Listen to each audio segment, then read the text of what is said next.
có sự đời có vô thiên quốc.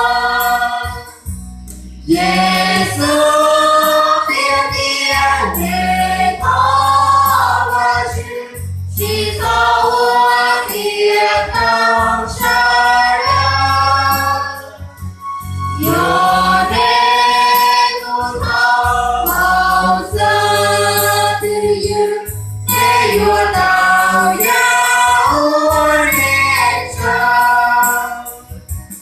tu sĩ hà quân để có mà chứ sống lý tu để cả thầy của niềm đuổi cao lúa thế sự hiệp của tiếng của chia cao chân.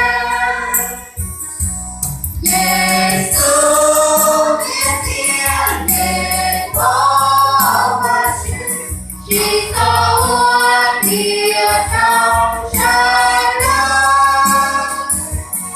Cho nên cùng không bao giờ tự nhiên để vua tạo giáo nên cho